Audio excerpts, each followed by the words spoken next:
Yeah, man. Well, I think we're going to start. Why not? Why not? We're here. Welcome to the Ramsey Smith Isn't Funny podcast. I agree all with the concept already. All right, that's good. We're here with my friend from Chicago. What's up? What's going on? Do you have an Instagram you want to plug? Yeah, David Carter Comedy. Yeah. Simply put, that's the name on all the socials. I think that's it. also my domain name on a website I never completed. Nice. There we go. Yeah. Maybe that website will drop. Finish the podcast to see if you want to follow that Instagram. Why not? Or maybe you want to block it. Or steal my domain name out from underneath me when I forget it relapses. And that's it. Turn into some MLM essential oil bullshit. That is good. That is good. You've ever been in an MLM? I accidentally almost joined Cutco. Yeah, did you have Cutco out there? No, what's Cutco? Cutco is selling knives, but it's an MLM. When you don't have any experience post like high school and need like a summer gig, the most predatory small businesses will always come at you. And you can sell knives. You can sell knives? Absolutely. Yeah, but can you sell knives in America? Yeah. What do you need a knife for? Everyone's got guns. To block bullets. To block bullets. All right. But they're like Cutco kitchen knives, and it was like a door-to-door thing. You had to buy a bunch of product and then you have to sell them. Get it back. So yeah, it's completely. So you bought a bunch of knives? No, I went in there almost. And they tried to get me to join, and I was like, I understand. I talked to the recruiter. I was like, hey, I know what this is. I don't want to do that. Can I have your job? And I was like, I would just like. That's how. It's great to be. It's always good to be at the top of the. I'll join your cult, but I want to bring more people in. I don't want to be the one. I don't want to be the schmuck. Yeah. So, and then he's like, I'm looking for schmucks. And she saw right through me. He was like, no, I can't. I'm looking for. Yeah, I'd lose money if you took my job. I need schmucks. Yeah, so that's good. Never joined that. But yes. I think I remember finishing high school and not going to university or anything, and then you just type in easiest way to make money, and it's like, oh, you poor boy, what are you doing? It's selling plasma. You do that a lot too. You can sell plasma in Australia. You can only donate it. What? Yeah, you can't sell it. You can sell anything in America. Anything. You can buy anything, except we don't buy sound medical advice from doctors. We reject those outright. Oh, nice. Yeah. We're getting political. No. No, I'm just making fun of my country before I have to go back in a month and a half. That's all right. Do you reckon you might not get let in? Is that a whole thing? The trip. I've generally worried about this because I would like to go to the States at some point. This podcast, I've said various things from being critical to Israel to kind of being. Why? What happened? Well, I think at one point I said he's getting political. I think I said like if I was brown I'd be in Hamas. I think I said that. I'd wear that. Like, I was considering it now anyway. You know? Start selling merch right now. If I was brown, Ramsey's I'd not be in funny. Hamas. Yeah. That's good. T-shirt. That's a good T-shirt. That's a good T-shirt. But no, so I'm worried I might not get let in. I think you can. Well, they might give you shit just because you don't sound American. One. Okay. Yep. But the trick is to turn your phone off. Yeah. Because they're not allowed to turn your phone on and unlock it. Gotcha. If you have Face ID on your phone, disable that thing immediately. Yep. If you go to the States. Okay. And then all of my social media is very much public, and everything I've said is public. Yeah. And a lot of the companies I do work for marketing-wise, because I work in I'm a walking commercial for a bunch of different brands. Okay. My social media is very much like, hey, war, genocide, bad. Yes. And so if they ever say, hey, we can't work with you, I'm like, why? Why not? Do you disagree with the values I have publicly stated? Yeah. Seems like you're the ones in trouble right now. But I think you'll be fine. I am going to stroll through wearing my keffiyeh. And see what happens. Nice. I think if I go, I think I'm going to make sure I get a MAGA hat. I'm going to buy it here, so when I fly over, they will hand them out to you at the border. If I do a good, nice American accent, you reckon I just stroll Can you do through? An American accent? Hey guys, what's going on? Ooh. What's up, guys? No. Try. What's going on, guys? Was that Eddie Murphy? What were you trying? No, it was just African American in general, you know. And I picked my favorite one. Yeah, that's it. Hey there, guy. Hey there. What's going on? There's we can all tell, like Benedict Cumberbatch, great actor. You can always tell when he's doing. I am doing an American accent in this movie. Yes, you can always kind of tell. It's very forward. Yeah, I think give it another shot. Do say don't tread on me. Don't tread on me. Oh, I do. Southern. That's not bad. If you go don't tread on me. Yeah, I think that's your way in because you've got the Australian Aussie kind of vibe with you that sits very well with Southern. It goes, yeah. And that'll match the MAGA hat that they're going to give you at the border. What's up, brother? Good enough. Yeah, I think. What's up, brother? Let me in. Hey, man. Hey, I want to thank you for checking the immigrants to make sure they don't come in. I want to shake your hand. I want to shake your hand. I want to shake your hand. I want to shake your hand, sir. Thank you very much. Now, don't look at the passport. Don't worry about it. You see me right here. Direct eye contact. Yeah. Keep it. Yeah. That's what I always done. Like, because you see, with people still get racially profiled in airports. Yeah, you know what I mean. And it's always, it's normally like a brown Muslim-looking person, and they'll have the whole outfit and stuff. Mm-hmm. But if you're going to do a terrorist attack, you're not wearing the getup. It's going to be the worst terrorist in the world. Yeah. You know what I mean? It's really projecting. Yeah, exactly. Surely the mission would be number one.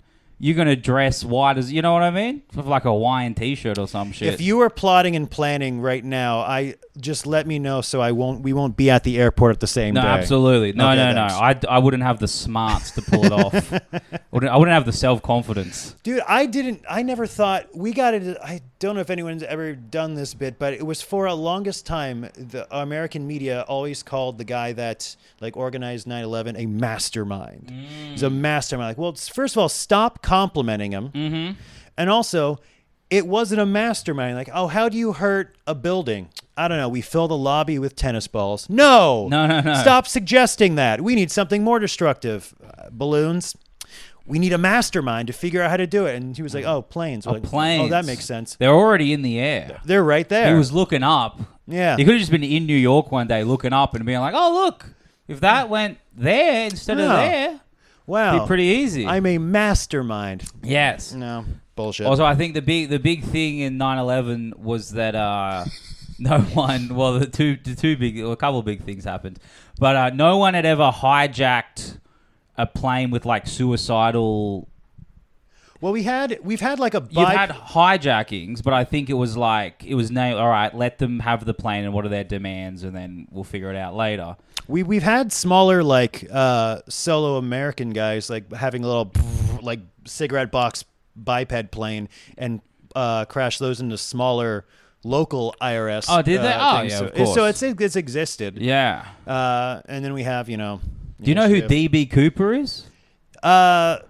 Yes, and he stole a bunch of money and jumped out of a plane. Everybody got with his real identity was never solved. No one knows who it is. I think Disney Plus said it was Loki in the last series. Oh, really? Of his Did show. they? He made a joke about it. Like, you were DB Cooper, and I was like, yeah, Thor dared me. Wow. And we're like, okay, so. No, why not? That's pretty cool. Yeah. I mean, not really. Do most of your podcasts start off with 9/11 conspircies, or is that just no? You're just doing it for me. I'm doing it for you. A man after my own heart. This is the path of. You know how a river forms? Okay. The path of least resistance is what becomes the river. Oops! Exposed my psyche. Whatever the most basic, easy thing for me to come off the top of my head is. For this comedic gold we're putting out, and it happens to be 9/11. No, I find DB Cooper really cool. Yeah, but he was probably just eaten by bears or some shit. Do you have any theories? Well, did he?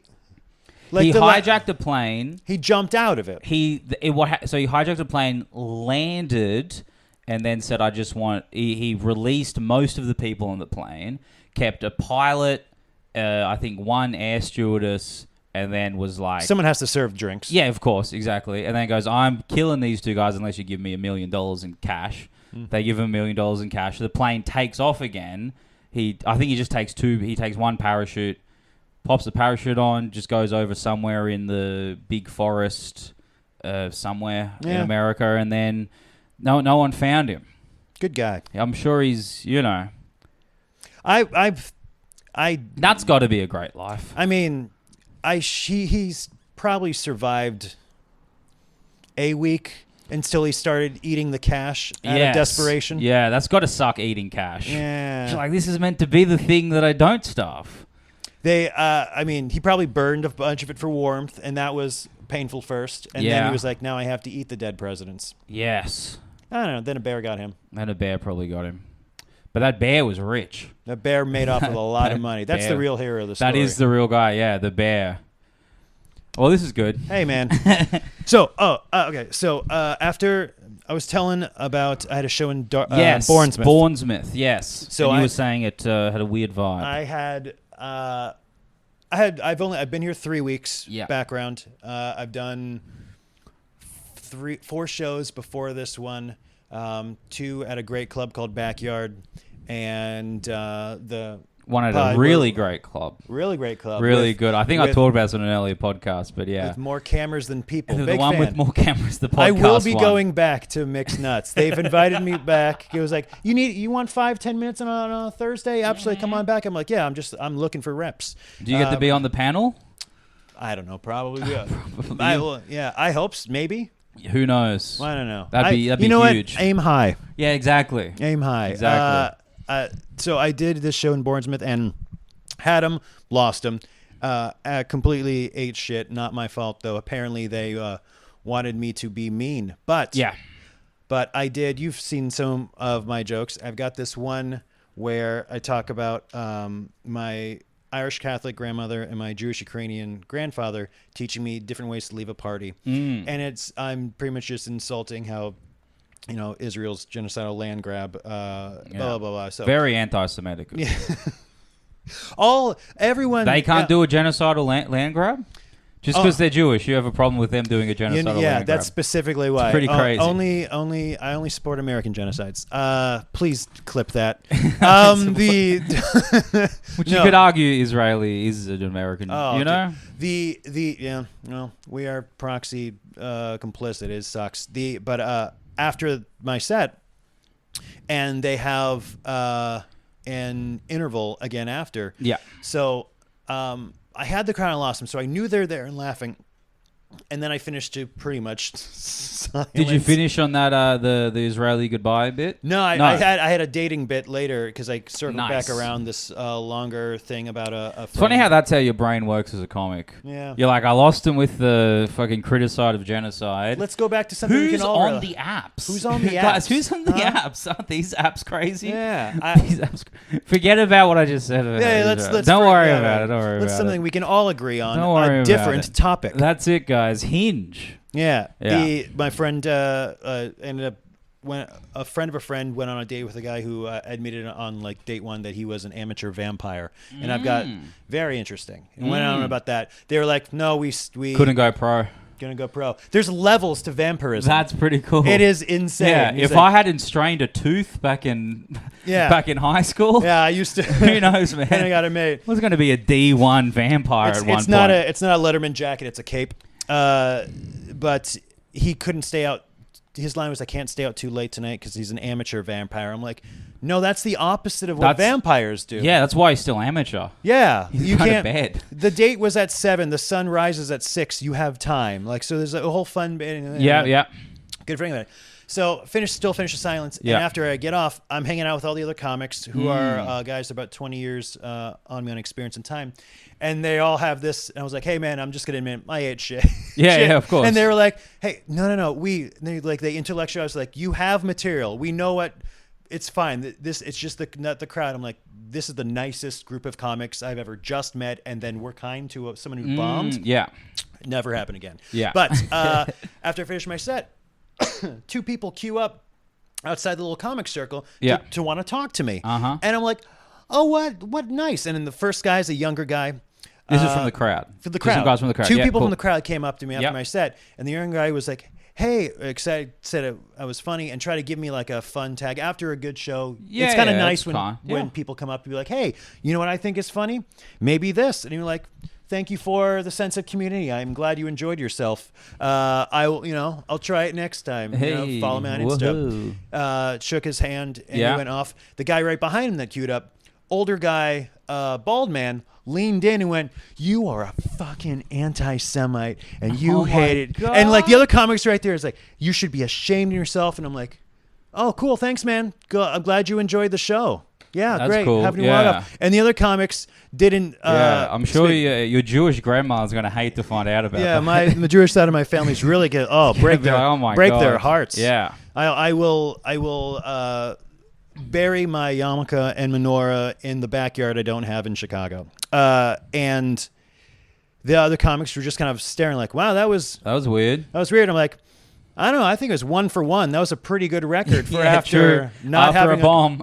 After a bomb, first guy ran up to me early, complimented me, and next guy was like, I'm like, oh, cool. It's also after a bomb. It's also nice to hear that, this guy, whether or not he thinks I'm funny, that wasn't the issue. Yeah. I didn't just suck. He hates something that I believe. Mm-hmm. That's way better. Yeah. Than him being like, I'd rather that than like after you've bombed and if you're ever like people are walking out and they kind of like look at you and then they're like, Yeah. Tough one. I'd rather someone be like, "You're a piece of shit." That's way better. He didn't hate my material. He hated who I was. That's it. Okay, cool. Because I can grow the material. I'm not changing as a human being. Yeah, of course. Well, that is crazy. Yes. You also should have been like, "Hey, could we redo that?" And then you film it. Because that's some good man. clout, you know what I mean? I know. Like, hold on, and you give the phone to one of the other comics. You're like, "Could you just do that again?" And we'll pretend like this is happening as a meet and greet, and then I get to do this. Yeah, if the other comics I was with were younger and maybe not so kindly all British, that would have turned into a thing. I would have absolutely egged him on and been like, "Oh yeah, what about this?" But I cared more about befriending and meeting the other comics on the show now that the show's over than like minding this one. But I slept later that night thinking I should have absolutely poked the bear. So good. Poke the bear. Got a nice little clip. Who then later ate DB Cooper. Yeah. But it's all right. I have my set recorded, and I'm like, oh, I don't think I ever have to see that again. Yep. I watched it once, and I'm like, that's good. Absolutely not. But bombing's good. It's good when you go a very long way away.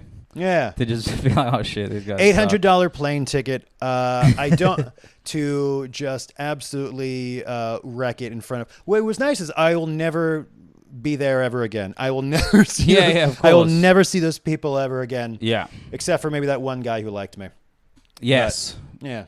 Well, that's I've never had that, and I guess I don't criticize Israel enough in my set because I look like I might be criticizing it for other reasons. Yeah, kind of. You know what I mean? I don't look not anti-Semitic. I could be in the middle. I look like the enemy in the States. A bunch of our fucking fascists have got like the blonde hair and like the shaved sides, heads, and stuff like that. And like you guys got twink fascists. We got twink fascists, baby. That's scary. Adolf Twinkler. That's interesting. Yeah, I guess so. And what would Adolf Twinkler sound like? Come on, let's do another accent contest. What's a twink? Oh my god. Oh my god, can you believe these guys? They control the banks. Oh my god. I'm gonna stand. That's like a white girl. That's not a twink, you know? But no, that's skinny. I always because here's the thing about Nazis, right? Is that I don't know, when just if you're gonna be racist, do it by yourself. You know what I mean? Having a group hang because you're all racist. That can't. It's like with comics when you run out of comic stuff to talk about. Yeah. You're like, oh, what else? You know what I mean?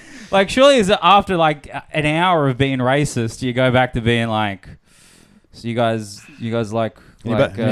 anybody celebrating anything? You guys been watching the basketball? No, of course, no, not hockey. You guys, no, all right.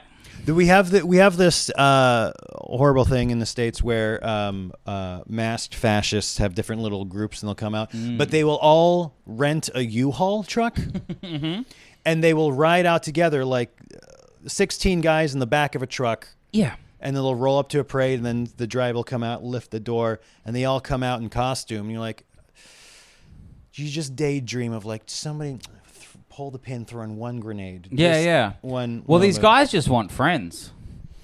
And it's the only thing they're able to connect with people with. Just get a GameCube. No. There's other ways. You don't have to... Halo brought the world together. It did. We need to Bungie needs to come back, Microsoft, and get some Halo. That would stop the fascists. I think so. It could. I think, yeah, but these guys... Parties? They just want friends. They just want to hang out. That's all they've got to connect with.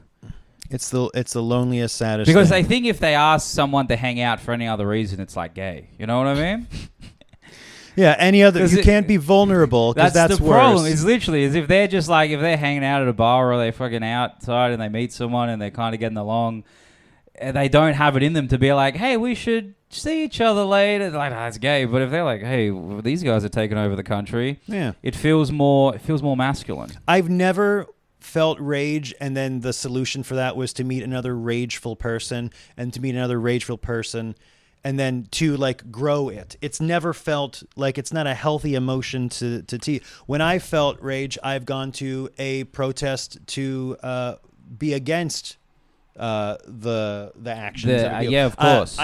I've cried at protests. I don't think it's the most healing thing, but I don't know, these motherfuckers, they're such assholes. Anyways, we've got good people on the internet doxing them and stuff. We do, I guess. Yeah. I don't know too much about that. I did meet a comic. Oh, here's an instant turn. I was at some open mic, met a comic. He was American as well. Good start. So I said, hey man, what's going on? We're talking or whatever. I asked him where he's from. I think he says... Where was he from? Somewhere that doesn't matter. You know what I mean? So not LA or New York.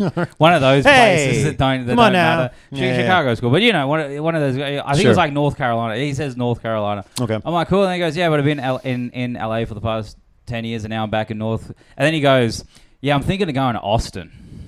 And you're like, cool. No. And he goes, yeah, I don't think they're going to like me in New York.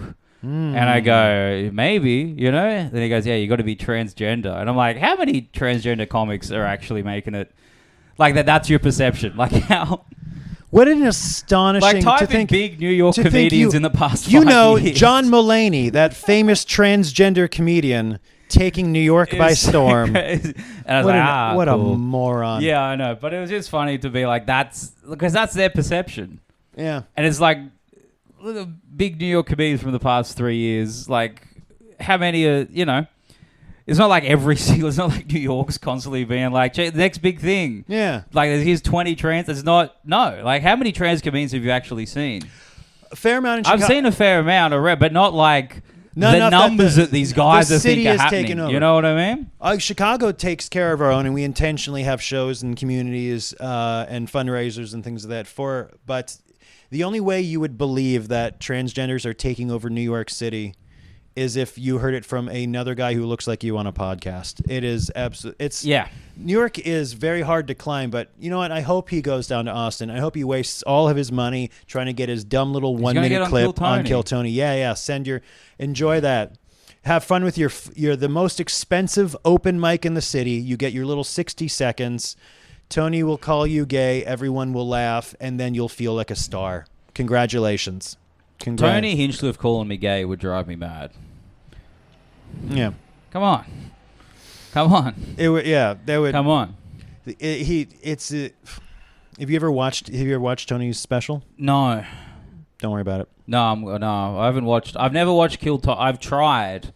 Because I've got people who swear by it. They love it. They think it's really good. I got someone told me it was really good for a date night.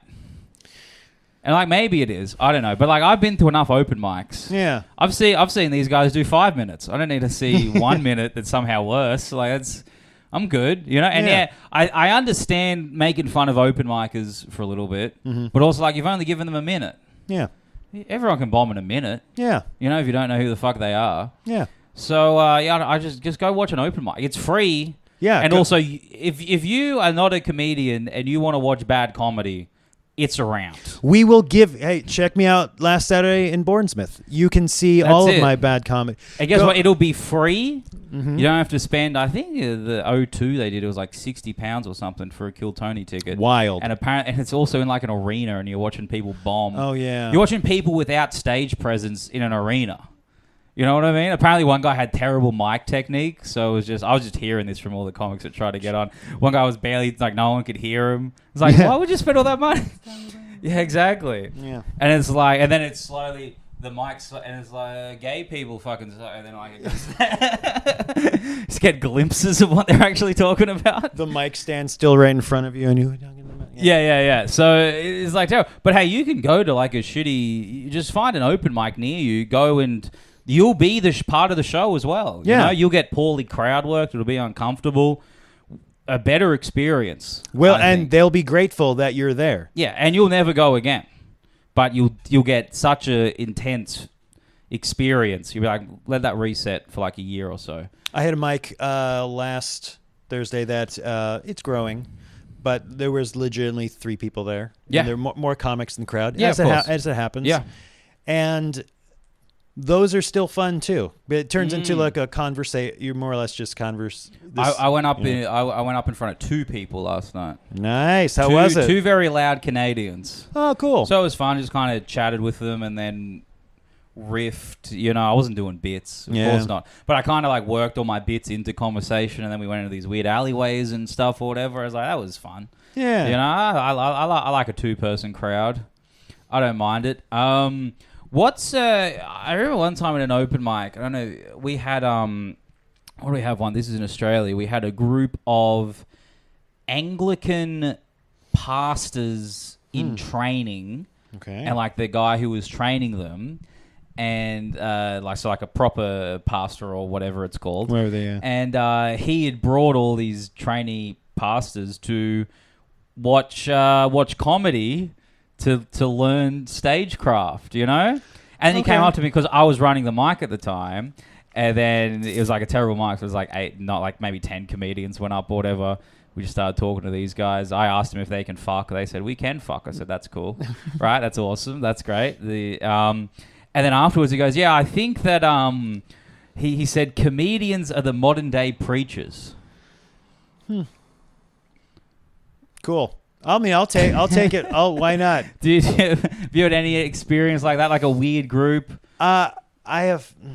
We've had English learning groups come to open mics. Yeah. That happened one time. But I do like the idea of faith leaders learning how to proselytize from open micers. It's pretty good. Fun. It was fun. Taking the mic out of the stand, moving it. Yeah, and exactly. Then talking about the Psalms. Yeah. And the letters to the... I couldn't even riff on the Bible. Were you raised religious? No. No religion? No. The only reason I found... I've not found. That's the wrong word when I say currently. Don't. I literally found it in the most literal sense. Like, oh, that's what religion is. Because my grandfather was Jewish, and then we practiced Hanukkah every year. And then when the family was able to come together, we did Passover. Yeah. Then... I was aware, because I was born and raised in Virginia, that of what crucifixes are freaking everywhere. You're like, around. okay, I'm aware that... You can pick up Christianity from just hanging around. No. Being anywhere. Like just watching TV, you know what I mean? You'll get background and stuff. You'll understand church in a way, just from existing. There was a horrible show called Seventh Heaven when I was a kid. That was absolutely just Christian propaganda. Nice. And my sister loved that show. It had like soft camera focus, and it always had like the pressures with bullying. And it'd go that type of thing. Yeah, and it'd come back, and there'd always be very hard undertones of, well, we got to have faith. You got to have faith. It's a faith that our community will take care of each other. And then, cut to 15 years later, the actor of that show, giant pedophile. That's crazy. The dad. You know? Sucks to be a giant pedophile. Oh. They're scary enough when they're regular size. I know. You know? Well, that's the thing. It's straight power. Yeah, exactly. I didn't join a church until my dad passed when I was 12. Okay. Hilarious. cancer, and then my mom was like, "Oh, I have to find an answer, see what's out there." So our neighbor said, "I have a church you could go to," and we literally accept people of all faith. It was a Unitarian church. Okay. It's the everybody's right, but we're probably going to mention Jesus a little bit more. Yeah, we're just having a bit of fun. Yeah, that's it. Yep. We have soft launch. Yeah, we're soft launching you guys to Jesus. I've seen a bunch of pastors run through that place, and they've mentioned every different kind of holy book, mentioned the parallels in everything. Yeah. We even had a Wiccan. Oh, that's cool. An overt that's fun. out, not like leading the church, but just in the just part hang. of the yeah. Come everyone's like, "Oh yeah, I believe in witchcraft, and I actively practice witchcraft." That's pretty cool. We're like, "Great, would you like a small donut? Thanks for being here." Yeah. But my mom went to that, and I joined just because she wanted one of her kids to also like be a part of this if they needed it. Mm-hmm. Yeah. But I met a cool like community of people. Nice hang. High schoolers and stuff like that. Yep. So I grew there. Had nothing to do with like God. No religious stuff. Learned how to meditate. Yeah. Learned how to take care of myself that way. Yeah.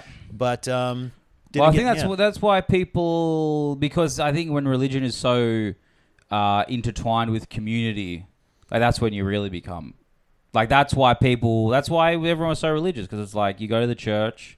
That's where people would meet their wife. You know, that's where you'd meet your partner. That's where you'd go through everything, support each other. Then you're like, I can't not be religious. I got everyone here is. I understand the ritual. It's like it's a weekly community, and then you have practices. I never understood why people have to keep studying the Bible though. That was like, oh, what? You haven't finished it? No, there's always more juice. It's this big. Yes. It's this big. Yeah, but you can learn new stuff, I guess. I don't know. It's like a bit's never really finished. It's always evolving. Evolving, you know? Oh, we love the Bible for its taglines. Exactly. You're like, how many fish did he make? Let's try and do the math here. The 2-item minimum on the hill. Yeah. My mom also didn't really attach to the faith, but there's apparently she loves the not conspiracy, but there's a hidden book not in the Bible that Mary. They wrote about Mary. Okay. And it's like a secret, and it's protected in the hills of France by a bunch of ancient guards that you can never go see it, and it's a giant conclave of and for women. Gotcha. Keeping that book safe okay. because she was one of the apostles and then written out of the book. Edited but out. It still exists somewhere in some form, and I'm like, that's cool. I want to see that movie. That's great. It's great when religion sends you on like a quest. That's the most exciting. That's like why you I like could discover the big thing. Like, that's why awesome. I like Indiana Jones movies. Yes. Yeah, it makes the Bible way more fun. Yeah. Yeah, of course. Have a puzzle sequence. See, maybe that's why they're studying the Bible, just to see if there's a glyph hidden in the pages. Exactly. There's going to be like on the back of the Declaration of Independence, there's a second Jesus, and he'll tell you when to come back. Yeah, if you fold the paper, it spells something different. You know, we gotta do a charcoal rubbing on the side of a church. Be like, he was black. Yeah. Yes. Yeah. Jesus was definitely a colored guy. He was a Middle Eastern man. He was a Palestinian Jew. If he is white, maybe that's why so many people followed him. Because I'm the one white guy here. I must be special. Yeah. You know what I mean? That's why religion changed everyone him to be come white. with me. Yeah. Everyone. I'm the son of God. I'm white. And everyone's like, it is weird that he's here. You know, like it is weird that there's one white guy here. Maybe he's onto something. That would be the miracle. What if that was the one miracle? That was the one. Jesus is white. Out of nowhere. I would just entire religion scared of one albino guy. Yes. It would have been cool. Well, not cool. Depends on where, but being albino back in the day. I mean, sunscreen wasn't invented. I mean, true. Yeah, you're getting burnt. You're getting crispy. Yeah. You're getting crispy. Everyone in Australia gets crispy. Yeah? You get skin cancers cut out of your face. It's like a guarantee. No. Yeah. Both of my grandparents didn't die. It's just like a thing where it's like you're 60, you got to cut some stuff out of your face. God damn, dude. Cancer there. Yeah. I'm so sorry. Yeah, I mean, like, they both are dead now, but for other reasons. Sure. But it's just a thing where you're like, all right, I'm probably gonna have to have it. I got It's burnt just as fuck. time. It's just time. You start getting spots on your face. I think you look great, Oh no, I'm sure, but in 40, 20, 30 years time, but it's in your family. it's probably gonna grow. Well, just because you just get burnt every single day, and you go, all right, this is fine. This is how I'm probably gonna die, skin cancer. Yeah. But I don't know. Are you scared of death? No. I think as humans, you're just more afraid of pain, grief, and loss, and those things kind of combine into what you feel as mortality. Yeah. Death comes for all of us. That's my merch. Yeah. Although with technology, you can run. Dude, it's still coming, but you can all fucking run. You can get away from it. I don't know. There's that creepy American guy that's like there's a couple of those sucking. guys. Yeah, I should be more specific. There's a couple of those guys. There's a gross the youth guys. There's a gross tech health billionaire that is like draining his own son of blood to make himself younger. Yes. He looks worse than anything anything I've ever seen. He was like, all my stats say I'm young. I'm like, but I don't know, man. Stats can be misleading. But this bat says, get the fuck away from me. Stats can be quite misleading. Yeah. Yeah, he looks disgusting. I'm not afraid. I'm not afraid to die, chat. Get in there. Come at me. Come at me, bro. It's the, you don't want the people you leave behind to feel grief and sadness. That I want them sucks. to be quite sad. Well, yeah, you want to lead a good enough life that people will miss you when you're gone. It sucks that you don't get to come back and look at how sad people are. I've had people there are people that have thrown their funerals ahead of time. Oh, that's good. That's fun. Yeah. Or there's a guy, I think he may have been Australian. TikTok shows me things. Okay. Like he accepted he was terminally ill, so he threw one last big old party for himself. Yeah, I've heard of that. And then assisted suicide. Nice. That's pretty fun. That's pretty good. Yeah, but like I don't know. Have you ever had someone die and then you're kind of looking around and you're like, I reckon people will be more sad when I die. Being like, I can do way better. I could do better than this. I think people will be more sad when I die. Oh man, if you've never been to a comedian's funeral, you should. It is the most heartwarming, healing thing. I never have. You know, have it? No one's dead yet. When I moved to Chicago, we had no one I like is dead yet. No one I like is dead. Hey, one day, baby. No one whose funeral I'm getting invited. I hope you lose someone soon. Yeah, absolutely. Absolutely. I moved to Chicago and made a new friend, and he just happened to have beat all of the odds of surviving until his mid-20s. Like his heart wasn't the right size. The doctors never thought he had a chance, and he grew into this magnificent human being. And then one day, time was up. It was too much. And he take it. And the whole of the Chicago scene came out to support him. The funeral home even had to open up back rooms because the community came out, and the parents. People kept on doing 5 minutes. Well, here's the thing, kind of. Yes, this is great because I knew it. Because the parents absolutely knew that their son was a comedian and beloved by the scene. Yeah, and so when the dad went up first and spoke, and thanked everybody for being there, we all tearing up, and luckily I made it into the front room. I was standing up against the back wall. I didn't have to go into overflow, and the dad very gently introduces why this is happening. Not that it was his son passed, but why are all these other people here that aren't family? Like they are family. They're the comedy community, and you're going to be introduced to a fair amount of the people that are going to speak today. Yes. Are also comedians, but are his beloved friends. Yeah. And that's why everyone's here. And that being said, brought up the next person to speak, which is I wish we were better friends when she was still living here, but a great comic out in L.A., Laura Bites. Okay. And very solemn. The room is tense. She puts her speech down, adjusts the microphone, gestures to the dad, and goes, "Give it up for your host." The whole room just cracked, started laughing, the thunderous laughter from the side room, and then just the tension that was released and gave permission for like the tears to come out, but also know that no one's hurting alone, and we're all here, and it's going to be a fun celebration. Yeah. And then every other person was a comedian. that told a good story or did a bit or of course. About it. It was so joyful. Did anyone have to save? Did anyone bomb? And no one got the light. Had to be like, so how do you guys know each other? How do? Oh, is it? How long have you been together? Anybody celebrating anything? The life of our friend? Absolutely. Yeah. I feel like it was someone I knew very well. It'd be hard to go up and be like, let's be honest. Who doesn't like him? Come on. Some of you. There's always one of us. Some of you. I know some of you. You know? Who had other things to do and was dragged here? Yeah, exactly. Yeah. Who gave up a spot tonight because I'm going to fill it? All right? Is anyone... Yeah. Who's networking?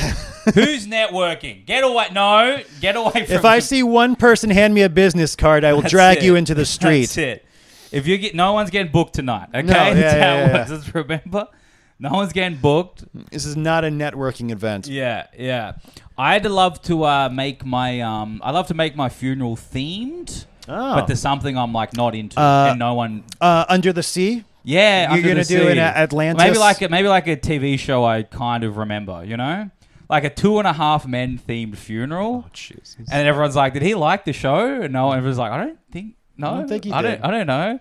And then I've got like a will that's like my last wish. I want a 2.5 Men funeral. Yeah, oh God, what's that annoying show that it's nothing but a laugh track? Big Bang Theory. Thank you very much. Yes, phenomenal how that was immediately known by. Oh, of course, yeah. I mean, Friends as well. Fuck it, like Friends was the start of that. I feel like not the start, but like the pinnacle of like a ridiculous laugh track. Was that not live? Huh? Was Friends not a live one? I mean, they say so. Yeah. Okay. Well, they have a laugh track, whether or not it's actually live. Sure. But I believe, it was a studio audience, and it was just like... Have you seen some of the clips of Friends where they take away the laugh track? Oh, I bet it's hell every time. It's crazy. It's just like, this guy's insane. Like, Ross is a crazy guy. And then the Big Bang Theory kind of took that and was like, everything's a laugh. I think it would be funny if that was your theme, and then you made... someone say Bazinga every few minutes. Oh, that's pretty good. At your funeral. That's pretty good, yeah. Have you seen the photo of the guy who's like, he's almost like taxidermied and like he's like sitting and he's got like a crown on? Have you seen that? Oh, no. Oh, man, that's a good one. Like taxidermied, is that even the right word when it's a person? I guess. I don't know. I have no way. There's maybe a better word for it. But I think that's pretty good. I definitely want. I think a funeral as a roast is pretty good.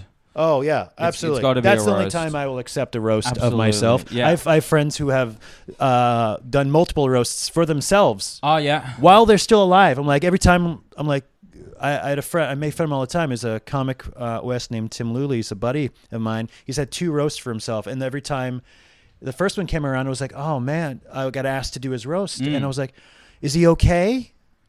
Is he undergoing a surgery or something? Like, yeah, he's perfectly fine. I'm like, why the fuck are we doing this for him? Man? Come on. And I absolutely, I was like, well, I have easy material already. None of us should be here. We should be doing roast. Yeah, of course. And then he had a second one, and I'm like, Tim, are you fundraising for something? What is this for? He had 2.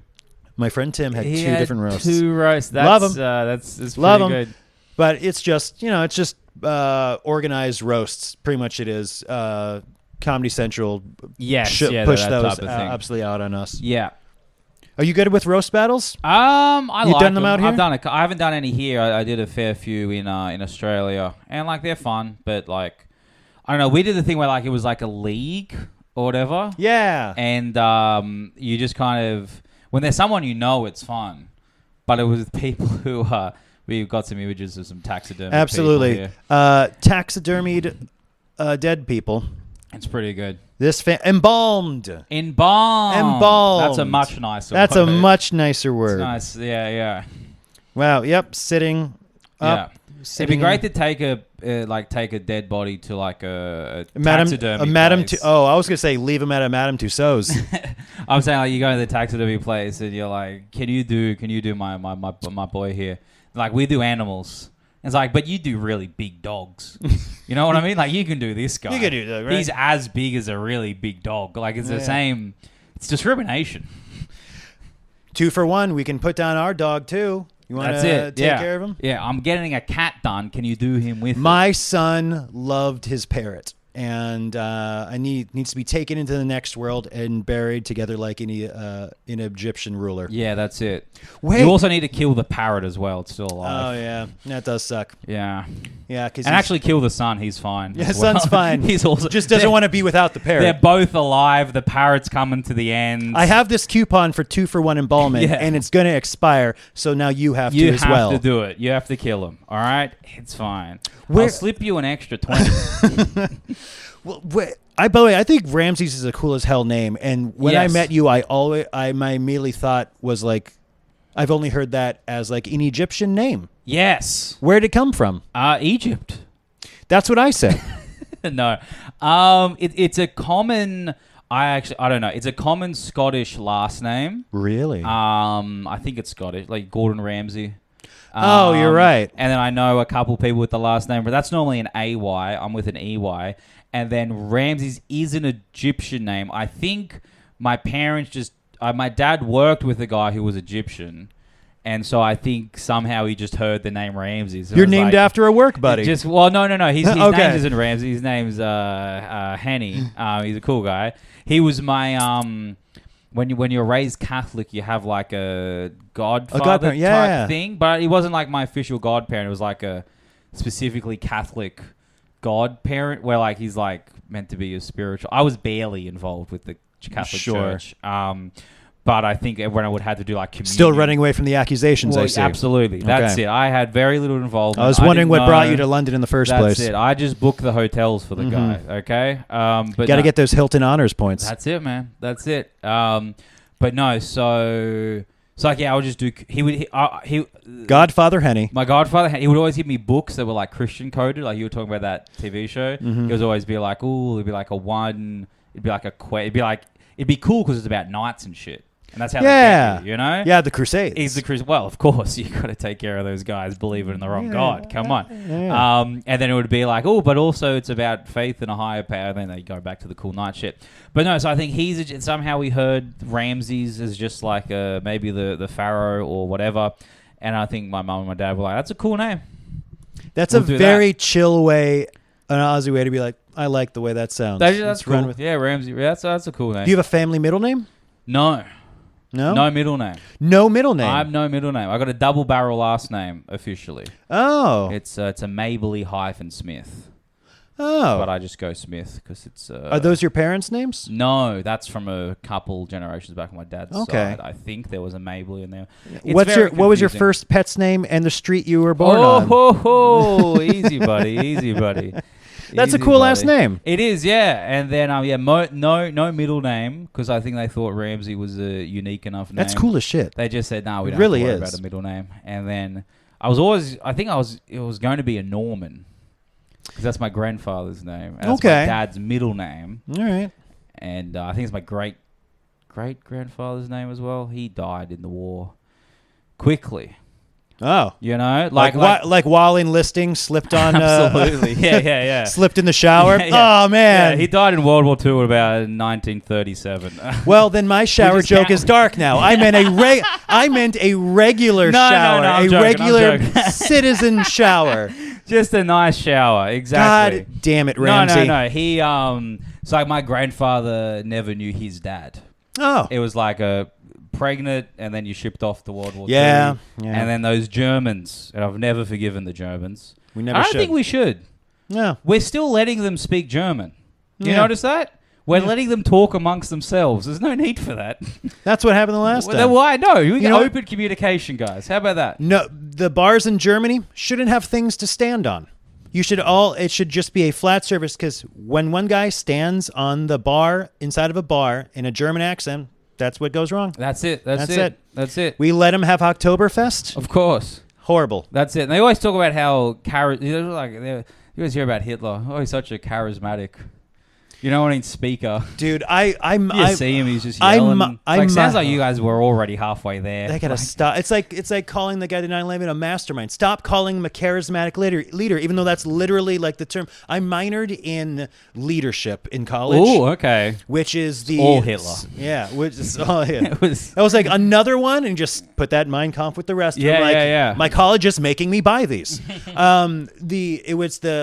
it's the psychology of business and organizational management. But inside of it, you study grandiose leaders that are memorable throughout time, all good and bad. And the term charismatic leader is an actual term coined to describe the not so enigmatic magnetic attraction that certain leaders have. And they were like, yeah, a lot of dictators, my president included right now, would be characterized as a charismatic leader. And I'm like, we gotta stop using that compliment, even though it's kind of true, psychiatrically correct term. Yeah.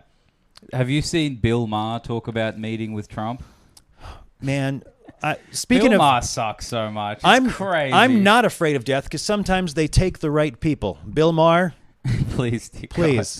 Yeah. Please. I know that wraith has been knocking at your door for many, many years. Let him in. Let him in.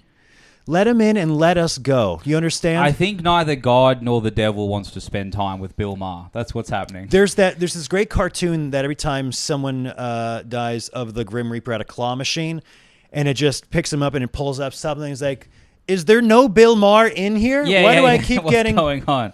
I think the devil's just like, I don't want to hang out with him. New rule, shut the fuck up. I'm torturing people here. Start the car. You fucking shut up, Jesus. No, he talks about, so like, he's maintained that he is a liberal, despite he definitely doesn't like Palestine, and he definitely doesn't like doesn't seem to like trans people at all, and is very whatever. But still, he's like, Trump's still an idiot or whatever. Then he talks about how he was able to have a meeting with Trump, and he's like, you know what, guys, whatever you think of this, Trump was really nice to me. And it's like, yeah, you're a fucking media. Yeah, you're a huge. You know what I mean? You have an audience. And you're also very easy to if you turn Trump, it just no one's like, whoa, what's going on? You know, even though you've been a smarmy fucking left liberal, whatever your whole existence. He started off. He gained. I don't want to give him his. He was really nice to me, and he asked me for my advice, and he didn't tell me to fuck off. He's like, yeah, you're a person in front of it. It's not. He was a camera on him. Yeah, exactly. You absolutely don't have to give it up to dictators who are nice for you once. Like everybody, hey, keep shitting on the Nelk boys until they cancel their podcast. I didn't want to learn about them. I don't know who the fuck those guys are, but they recently interviewed Benjamin Netanyahu. Yeah, I don't know much about the Nelk boys. They're just dumb assholes that were easily tricked and turned into active propaganda. And Bassem Youssef, an amazing comedian that everybody should love and follow, went on the show and be like, hey, I'm going to read you read you for filth and explain the history of when you were activated as propaganda and how dumb you were letting yourself be. Like, these are 30-year-old guys pretending they don't know what's around the world when you have a genocider sitting in front of you talking about, like, I like Burger King more than McDonald's. Yeah. Cool. Monsters.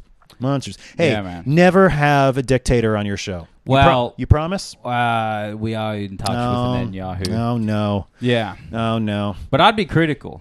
Oh, good. I think if you have you can have a bad guy on, but you can't just be like, oh, that's cool. All right. You got to be like, hey, you're a bit of a dick, you know? Yeah. Yeah. But also, like, I don't know, Netanyahu's not coming to do this one. I don't think so. I love your place. I know it's nice, but like, what? You'd have to have Netanyahu comes to do your podcast, all right? Huge get, all right? Super fun. I'm sure it's going to be a barrel full of laughs.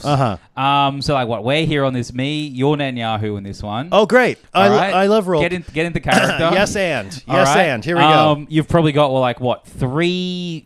whatever Secret Service I've Mossad got 3 type guys Mossad armed guards behind the camera. I don't think, it's also like there's a window right there. You know what I mean? So we probably can't be doing it here. Oh, yeah. You know? I don't think Netanyahu would have the back of his head to any sort of glass. Yeah.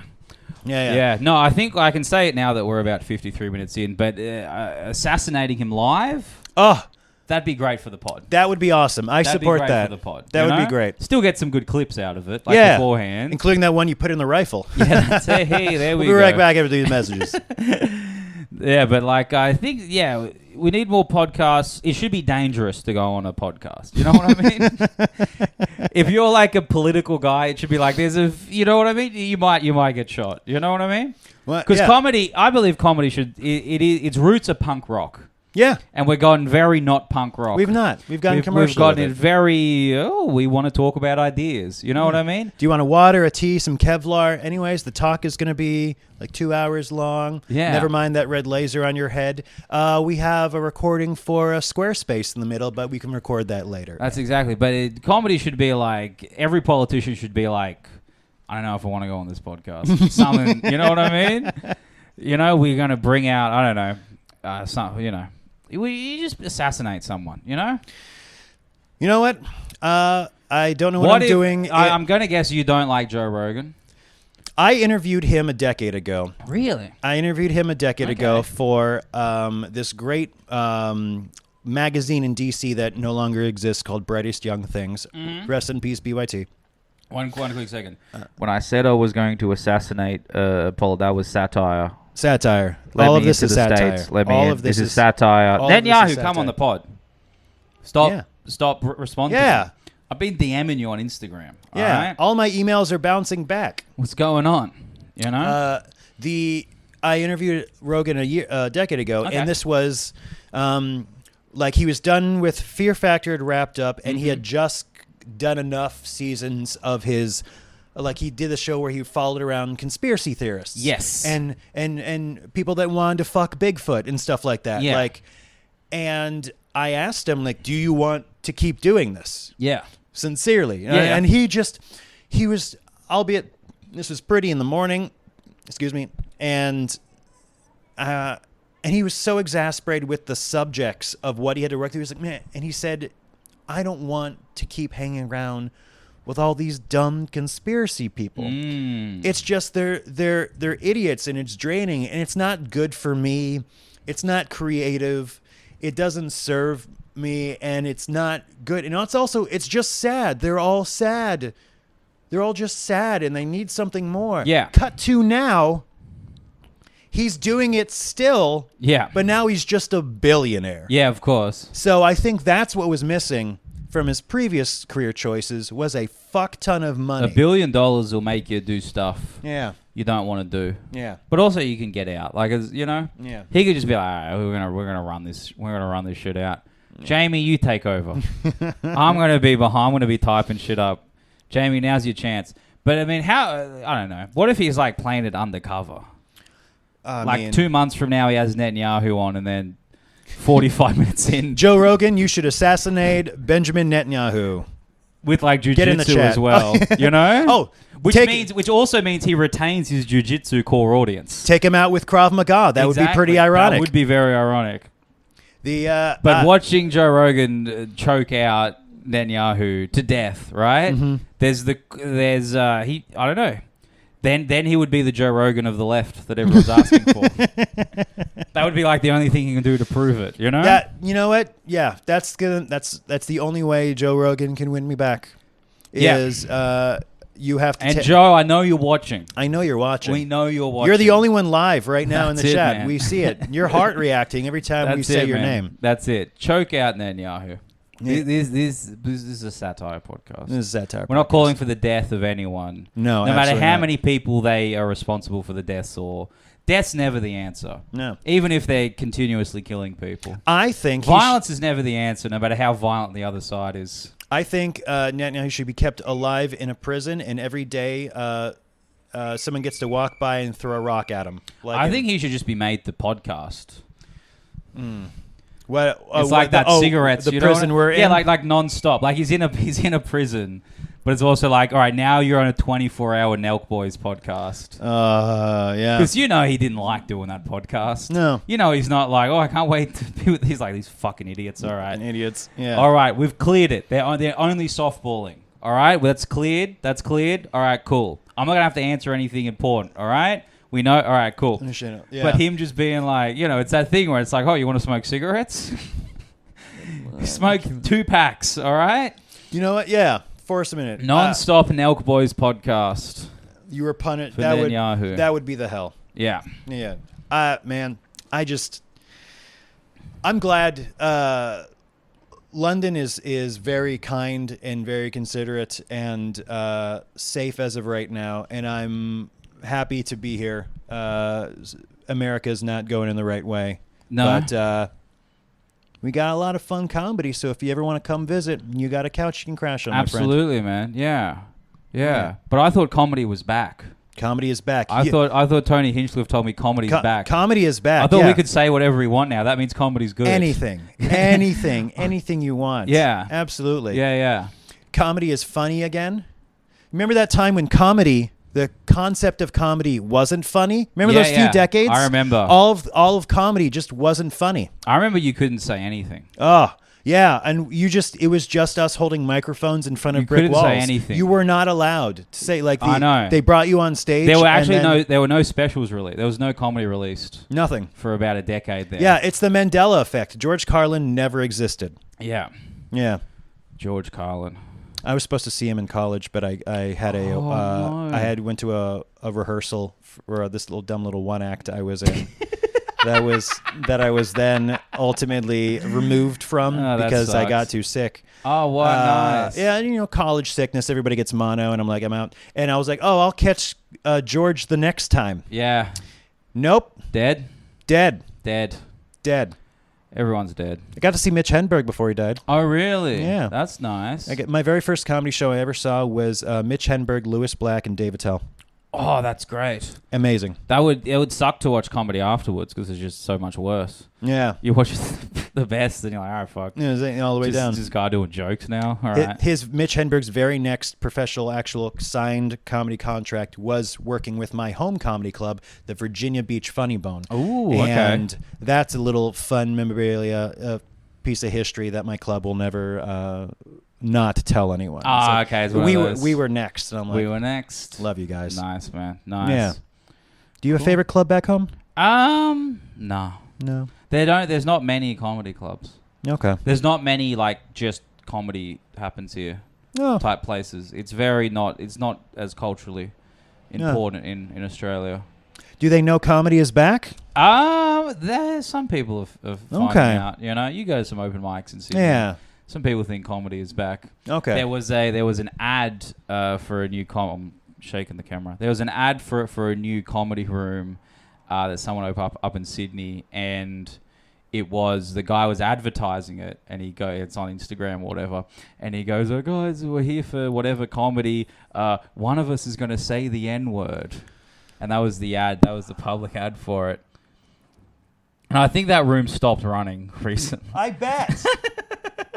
I wonder why it died. It's it was just to be contrarian. There's like very fun like pop-up punk kind of live comedy shows of, hey, watch me eat this whole rotisserie chicken in the park. Yes. That is technically a comedy show, and you're getting people on board, and I understand asshole contrarians, but like that guy saying someone's going to say, that's not Chekhov's gun.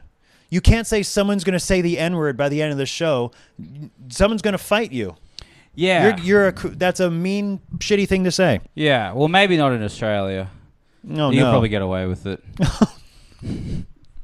You probably can. I mean, he did, I assume. Oh. But like, it's here's the thing about saying the N-word in comedy. We're going to cut the credits real fast, aren't we? Here's the thing about saying the N-word in comedy. It's weirdly, because it is a word and exists in the context of, life. This is the most nervous I have felt so far on this podcast. And we're all aware that it exists, right? Yeah. And for you as a white comedian to be able to say it in a bit that like makes sense. Wouldn't do it. You got to be really good at comedy. Wouldn't do it. No? Wouldn't, absolutely not. Absolutely not. White people should never say it, even if it's sarcastic. All right. Yeah. Okay. Yeah. All right. I have a joke about saying that I could say it, but I wouldn't. Okay. And it just teeters on the end. The line of have you ever been around with doing your own material on a podcast is the worst possible thing, especially on this subject. But the line of it just reveals itself. Like I had you're around a bunch of group of people that all have an accent and you don't, and just by talking to them you accidentally like gang that accent. Yeah. There's a real actual coded scientific word for it. Well, I was hanging out with my cousin and she runs a daycare and I was surrounded by children. Yeah. And I gained every speech impediment. Yes. Which was weird because when I was a kid I had a speech impediment where I couldn't pronounce my R's, but now I can totally say the N-word. But I don't. and I can't, and I should. I can say it phonetically, not ethically. The jokes has worked 3 times. I have it on YouTube at a show I produced in Chicago called Divide and Conquer, where specifically every comedian had to do material that would otherwise divide a crowd but still bring them together for the sake of comedy. Yeah. So it was purposely to write intelligent, dangerous material.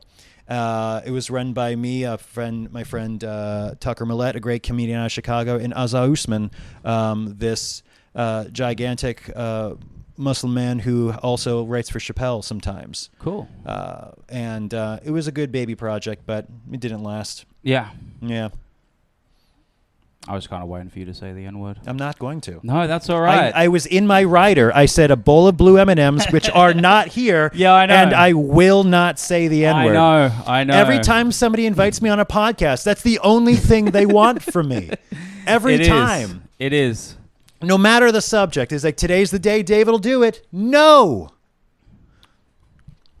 You'll have to read my tattoos. No. That's good. Too There much. we go. Damn it. Don't clip that's it. Good. No, That's I don't want to good. go off on that one. That's good. Stop it. No. Thank you for having me. That's all right. Thanks for coming on. This has been a joy. This was good. Yeah. Quick one.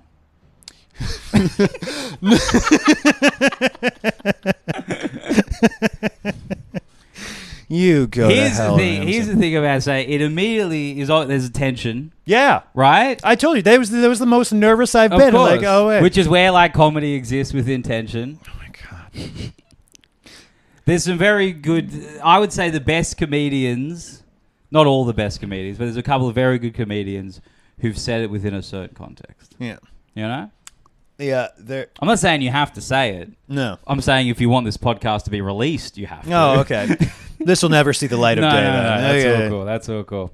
Yeah. All right. Well, anyway, guys, I think we're gonna wrap it up. You've already plugged anything fun you want to say? Plug. If this gets out before whenever, I'm going to be at Up the Creek on the 28th of August. Backyard. Is that Thursday? I think so. You're doing the gong. I don't know if it's You're doing the gong. blackout. It's a blackout. It's just a gong. It's a gong. Well, just without the gong, it said the stage blacks out. Oh, great. And while it's dark on stage, you could say and then I can you fall. want. Oh yeah, great. No one can see. No one knows it's you. That's why they call it that. That's why they call it. And then I'm doing Backyard again on September 11th, which was a cool booking. Oh, that's fun. Never forget. That's awesome. Never forget. I have a show. Where were you on September 11th? We can do another. Where were you? Oh, actually, okay, I can do this one. Yeah. I thought it was a joke. Oh, really? I thought September 11th was a joke. Yes. I thought it was an. I still do. I thought it's an educational prank. Yes. Because, I mean, ironically, in World History 1, a freshman year in college. Nice. And this was a course I didn't need to take because all my other classes were like AP and stuff. Yeah. And I was like, I'm just taking the easy history as opposed to the higher level college course. And this is just in America. It's you read the book of information you already know, the copy the bold vocabulary word into a worksheet, and then you don't learn anything and you leave. I would just go to lunch. This would be the course. I knew the teacher, and I would just ace everything and then leave, and I'd have a second lunch that day. And then one day, my teacher came in, just bone white, terrified, and said to the class, "A plane has hit the World Trade Center, and we don't know why." And then she just fucked off. Oh, wow. And I was like, "Ooh, a puzzle." Oh, fun. right? Yeah, Ooh, yeah. how exciting! Because. And I also got mad. I got excited and mad because, cut back to in third grade, my teacher tried to do something with that too. And one of the things we were taught during our colonial times is the Stamp Act. The Stamp Act is when I'm just going to say it wrong. The Brits started taxing pretty much every piece of paper. Yeah. And it was just inflated everything. And it was just devastating to our economy, and they call it the Stamp Act. And there were there were riots and protests afterward and stuff too. But this subject was introduced to me in my class by that teacher coming in saying, "A plane has hit the World Trade Center." Again. Was you think back and it's like, a lot of people have said that on many different days. I think that's just when the teachers are hungover and they want us to watch like, a movie. Guys, it's another World Trade Center. Another Trade Center. Yeah. Anyway, guys, I'm taking lunch. Here's Bill Nye. Yeah. So she says, there's a new statewide program being rolled out where if we give you a piece of paper for like your homework or like a worksheet in class, it's going to cost you a nickel. Okay. Now, your parents will be told about this. We'll actually have to. This last piece of paper is on the house, but it's going to tell you that every worksheet you're going to have to give pay back to the class a nickel. Gotcha. And if you don't have the money, we'll have to flying planes to the World Trade Center. You can't pay that nickel. I'll tell you what's going to happen. Ooh, baby. All right? We'll build new World Trade Centers if we have to. Okay. Oh, the Office music on top of World Trade Center footage. If you don't have a nickel, we'll take it out of your lunch money. Okay. And I was furious. And the rest of the class was like muted, but I'm like the only motherfucker in third grade. Be like, what? Absolutely not. I'm like discovering tyranny. My brain's growing in different. It's like, absolutely not.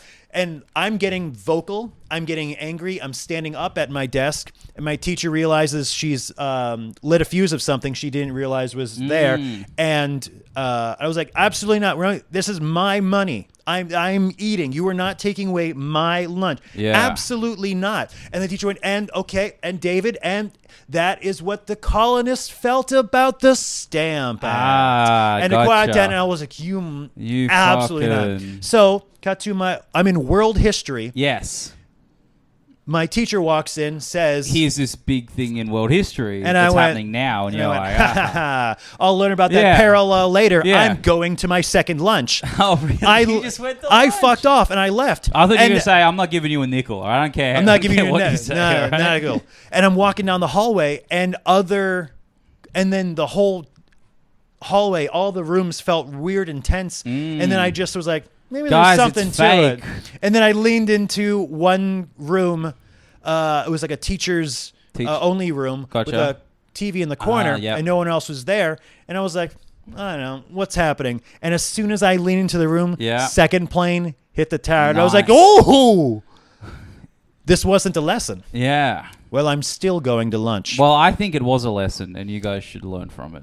We did, and we invaded all of the right people. You did the opposite. Right? No, we did the right thing. Is that why everybody hates us now? Yeah. Did we offset world economies and politics and carve? I don't know. Maybe a bunch of people fly a plane because you keep meddling in their shit. Maybe that's it. Maybe just stop meddling in the shit, you know? Okay. Maybe relax. I think 9/11 was deserved. I've been on record about this.